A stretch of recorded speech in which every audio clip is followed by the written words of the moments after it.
सर्दियों का मौसम चल रहा था। एक दिन बहुत ही ज्यादा ठंड पड़ जाती है। तब लाडो चिड़िया बोली, अरे बाप रे, आज सुबह इतनी ज्यादा ठंड है, मुझे कुछ तो करना पड़ेगा। अगर मेरा घोंसला गर्म रखना है तो मुझे आग जलाने के लिए लकड़ियां जमा करनी पड़ेंगी, नहीं तो मैं इस ठंड में मर ही जाऊंगी।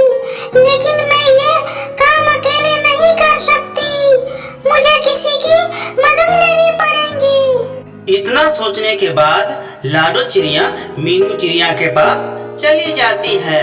लाडो चिड़िया बोली, अरे मीनू मौसी, तुम क्या कर रही हो? कुछ नहीं लाडो, मैं कुछ नहीं कर रही हूँ। अच्छा ठीक है। तुम बताओ, तुम यहाँ कैसे? अरे कुछ नहीं, अभी ठंड का मौसम चल रहा है ना, मैं सोच रही थी कि हमें हमारे घोंसले गर्म रखने के लिए आग जलानी होंगी और उसके लिए हमें लकड़ियाँ इकट्ठा करनी होंगी। हाँ, बात तो सही है। आज घूंगा मौसी मुझसे मिलने आई थी, वो कह रही थी कि ठंड के साथ बर्फबारी होने वाली है। मेरे तो ठंड की वजह से अभी से हाथ पैर कांप रहे हैं। तो लाडो बताओ, कब जाना है लकड़ियाँ लेने को? अभी शाम हो गई है, सुबह घर का सारा काम निपटा कर फिर हम लोग लकड़ियाँ लेने चले जाएंगे। हाँ, कल सुबह हम लोग चलेंगे। अगले दिन सुबह मीनू और लाडो लकड़ियाँ लेने के लिए निकल पड़ती है। उन्हें उड़ते उड़ते रास्ते में कालू कौवा दिखाई देता है। देख लाडो, ये आलसी कौवा कितने मजे से धूप सेक रहा है। जाने दो मौसी, हमें क्या करना है, हमें बहुत काम है, हमें चलना चाहिए। नहीं लाडो, ये आलसी कौवा ऐसे मजे में सुबह सुबह धूप सेक रहा है, ये मुझसे नहीं देखा जा रहा है। तुम देखो मैं इसे कैसे काम पर लगाती हूँ। लाडो और मीनू कौवे के पास रुक जाती है। मीनू मौसी, रहने दो ना, क्यों बेचारे को परेशान कर रही हो? बेचारा और ये एक नंबर का आलसी और कामचोर है। अरे कालू कौवे, तुझे कुछ शर्म वर्म है कि नहीं? ऐसे दिन भर बिना काम के कैसे बैठ सकते हो तुम? तुम्हारे हाथ पाँव दर्द नहीं करते? कालू कौवा मीनू मौसी की बात को सुनकर अनसुना कर देता है। अरे तू चुप क्यों है? कुछ तो बोल। क्या आलस की वजह से तुझे सुनाई भी नहीं दे रहा है? क्या मीनू मौसी, मैं तो यहाँ शांति से बैठा हूँ। क्या आपको मेरी वजह से कोई तकलीफ हो रही है? अगर आप चाहे तो मैं यहाँ से उठकर कहीं दूर चला जाता हूँ। अरे आलसी कौवे, मुझे मालूम है तू कितना कामचोर है, और वैसे भी तुझे कुछ और आता भी नहीं है, और बस दिन भर आराम से सोता रहता है और कब को हिलाते रहता है। नहीं मीनू मौसी, मैं कामचोर नहीं हूँ, मैं कोई भी काम कर सकता हूँ। अच्छा, तो ऐसी बात है तो चल मेरे साथ। मैं और लाडो घोंसला गर्म रखने के लिए लकड़ियाँ जमा करने के लिए जंगल में जा रहे हैं, तू भी चल हमारे साथ। कालू एक भोला कौवा था, वह मीनू मौसी की बातों में आ गया। देख कालू, अभी तू हाँ बोल रहा है, बीच में काम छोड़कर कहीं भाग तो नहीं जाएगा? अगर तूने ऐसा किया तो मैं तुझे ग्रुप से निकाल दूंगी, तो बैठे रहना रात में ठंड में ठिठुरते हुए। अरे नहीं मौसी, मैं काम छोड़कर बीच में नहीं भागूंगा।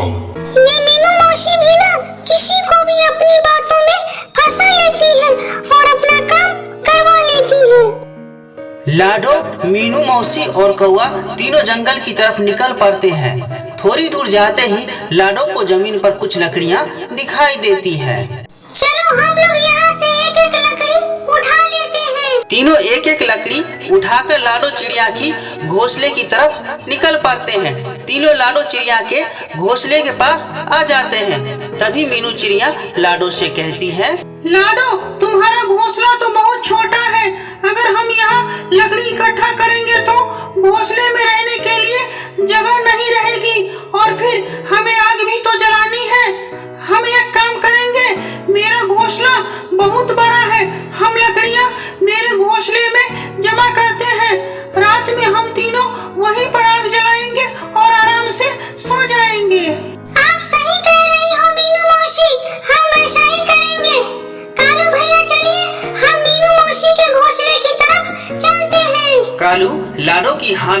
मिलाकर पीछे पीछे चल पड़ता है। तीनों मिलकर लकड़ियाँ मौसी के घोंसले में रख देते हैं। चलो हमें और भी लकड़ियाँ लानी पड़ेगी। ये लकड़ियाँ तो हमें आग जलाने में कम पड़ जाएगी। हमें कुछ और लकड़ियों की जरूरत पड़ेगी। तभी मीनू चिड़िया पाँव में मोच आने की झूठा नाटक करती है। अरे बाप रे, ओए माँ, मर गई रे। शायद मेरे पैर में मोच आ गई है। अब मैं लकड़ियाँ नहीं उठा पाऊंगी। कोई बात नहीं मौसी, आप आराम कीजिए। मैं और कालू भैया जाकर लकड़ियाँ जमा कर देंगे। इतना बोलकर लाडो और कालू वहाँ से लकड़ियाँ लाने के लिए उड़ जाते हैं। दिन भर दोनों लकड़ियाँ जमा कर रहे थे। ऐसा करते करते मीनू मौसी के घर में लकड़ियों का ढेर लग जाता है। अरे वाह, इसे कहते हैं सुकून की जिंदगी। रात में तीनों मिलकर मौसी के घर आग जला लेते हैं और आराम से सो जाते हैं। जब सुबह हो जाती है, कालू कहता है कि कल तो बहुत अच्छी नींद आई मुझे, लेकिन अब मुझे बहुत ज्यादा भूख लग रही है। भूख तो मुझे भी लगी है कालू भैया। देखते हैं मीनू मौसी के घर कुछ खाने के लिए है कि नहीं। अरे मीनू मौसी, हमें बहुत भूख लगी है। आपके पास कुछ खाने को है? हाँ हाँ, मेरे पास थोड़ा अनाज बचा है। आखिर तुमने हमारे लिए इतना सारा काम जो किया है। दोनों थोड़ा थोड़ा अनाज खा लेते हैं। खाना खाने के बाद लाडो कालू से कहती है, चलो कालू भैया, हमें और लकड़ियाँ जमा करनी होगी। तभी मौसी उन दोनों को रोक लेती है और कहती है, लाडो, तुम एक काम करो, तुम लकड़ियों के बजाय अनाज जमा करो। घर में सिर्फ थोड़ा ही अनाज बचा है। अगर मैं अकेली होती तो अनाज बच जाता, लेकिन अब हम 3 लोग हैं, इसलिए हमें और अनाज चाहिए। आप सही कह रही हो मौसी। मैं और कालू भैया अभी निकलते हैं। दोनों अनाज लेने के लिए निकल पड़ते हैं। उधर लाडो और कालू मेहनत कर रहे थे और इधर मतलबी मीनू मौसी मजे से अपने घोंसले के बाहर धूप सेकती हुई बैठी हुई थी। ये सर्दियाँ कितनी अच्छी होती हैं। रात में आग जलाओ और दिन में मस्त धूप सेको। ये दोनों अनाज लेकर वापस आए, तब तक मुझे घर का दरवाजा अंदर से बंद कर लेना चाहिए। मैंने उन दोनों से झूठ कहा है कि अनाज खत्म हुआ है, लेकिन ऐसा नहीं है। मैंने बहुत सा अनाज पहले से ही जमा करके रखा हुआ है। अब मेरे पास रात में आग जलाने के लिए लकड़ियाँ भी बहुत है। मेरी पूरी सर्दियाँ ऐसे ही मस्त निकल जाएगी। इधर लाडो और कालू अनाज ढूंढते ढूंढते बहुत दूर तक आ जाते हैं और उन्हें वापस आते आते रात हो जाती है। और इधर मीनू मौसी घर का दरवाजा बंद कर देती है। रात हो जाती है और दोनों मीनू मौसी के घर के बाहर आ जाते हैं। लाडो घर का दरवाजा खटखटाती है। मीनू मौसी, ओ मीनू मौसी, दरवाजा खोलिए, हम हैं। शायद मौसी सो गई है, मैं देखता हूँ। अरे मौसी, जल्द दरवाजा खोलिए, बाहर बहुत ठंड है। अगर तुम थोड़ी देर में दरवाजा नहीं खोलोगी तो हम यहीं पर जम जाएंगे। मीनू मौसी को उन दोनों की आवाज सुनाई दे रही थी, लेकिन मतलबी मीनू मौसी ने दरवाजा नहीं खोला और चुपचाप अपने घोंसले में सोती रही। कालू भैया, शायद मीनू मौसी सो गई है। चलो हम मेरे घोंसले में चलते हैं। मेरे घोंसले में थोड़ी लकड़ी पड़ी है। हम आज रात वही लकड़ियाँ जलाकर सो जाएंगे। हाँ हाँ, चलो चलो। मुझे लगता है शायद वो दोनों चले गए होंगे। मैं अब अकेली ही आग जला देती हूँ। अरे बाप रे, आज तो बहुत ही ज्यादा ठंड है। मुझे और ज्यादा लकड़ियाँ जलानी पड़ेगी। मेरे पास तो बहुत ज्यादा लकड़ियाँ हैं।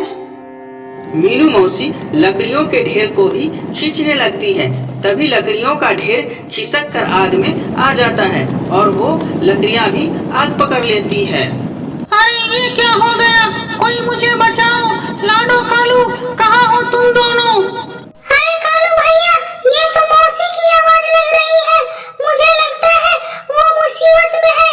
हमें जाकर देखना होगा। जैसे ही वे दोनों मौसी के घोंसले के बाहर आते हैं, तो देखते हैं कि घोंसले के चारों तरफ आग लगी होती है। कालू हिम्मत और बहादुरी से दरवाजा तोड़ देता है और मौसी को आग से बाहर निकाल देता है। मुझे माफ कर दो, मैं मतलबी हो गई थी। पाँव में मोच आती, ये झूठ कहा था आप दोनों से। इसके सामने मौत चाहिए। सिर में चोट, हाथ दोनों सर और सारा काम तुम दोनों से करवाया। तुम्हारे आने से पहले ही दरवाजा भी बंद कर दिया, लेकिन मुझे मेरी लालच की सजा मिल गई और मेरा एक पंख भी जल गया। मीनू मौसी को अपनी गलती की सजा मिल चुकी थी। तो दोस्तों, आपको ये कहानी से क्या सीख मिली हमें कमेंट में जरूर बताना।